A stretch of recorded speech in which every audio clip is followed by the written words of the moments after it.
Hello everyone. So here we have another question based on Jahn Teller distortion. So the question says the compound which exhibit Jahn Teller distortion is, so we have four options where we have A, where there is a complex of manganese with +2 oxidation state. In B, manganese has +3 oxidation state. C has a chromium complex with +3 oxidation state, and D, option D, has Fe complex with +2 oxidation state. Okay, so let's check these one by one. So for a complex to exhibit Jahn Teller distortion, we have to identify whether the distribution of d electrons is symmetrical or asymmetrical within the T2G and Eg orbitals. Okay, so let's check these. So the first complex is hexa aqua manganese +2. So manganese in ground state has 3d5,4s2 valence electronic configuration, and then in +2 oxidation state, so what we will have 3d5 only. Okay, now how to fill? So we have to take care that what kind of ligand is there in this complex. So aqua is a weak field ligand. Okay, so there won't be any pairing. So with no pairing, each orbital will contain 1 electron each. So 1, 2, 3, 4 and 5. Now if you see, are any of these T2G or Eg orbitals unsymmetrically filled? No. In T2G, all the 3 orbitals contain 1 electron each. In Eg also, 2 orbitals contain 1 electron each. So symmetrically filled. So that's why this complex will not show Jahn Teller distortion. Okay. Now coming to option B. So in option B, we have a similar complex that we had in option A, MnH2O6. The only difference is the oxidation state of manganese. In part A, we had oxidation state of manganese as 2, while in part B, option B, we have oxidation state of manganese as +3. Okay, in +3 oxidation state, the valence electronic configuration becomes 3d4, 4s0. Okay, now how to fill these 4 electrons in T2G and Eg orbitals? Now again, since aqua H2O is a weak field ligand, so there won't be any pairing in this case as well. So now if the d electrons do not pair and then they are accommodated in the T2G orbital like this, then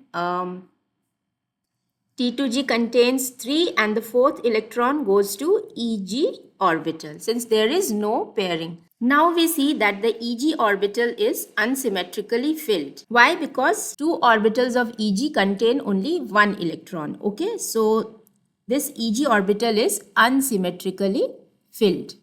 And this is the reason why option B should show Jahn Teller distortion.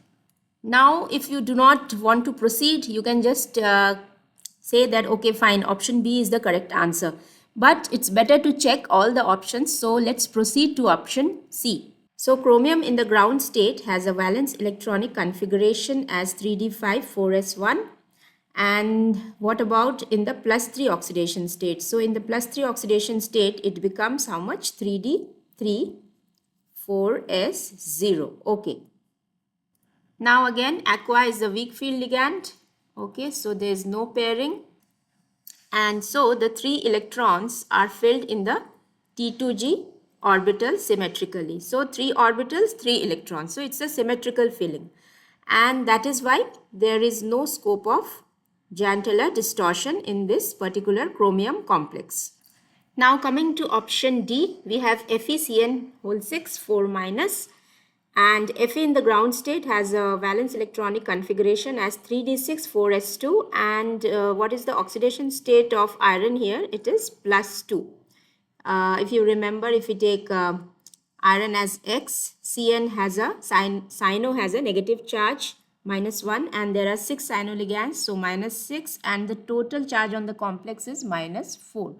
Okay, so X becomes +2. So in the +2 oxidation state, what is the valence electronic configuration? It becomes 3d6 only, 4s0. Okay. Now how these 6 electrons should be arranged in T2G and Eg orbitals?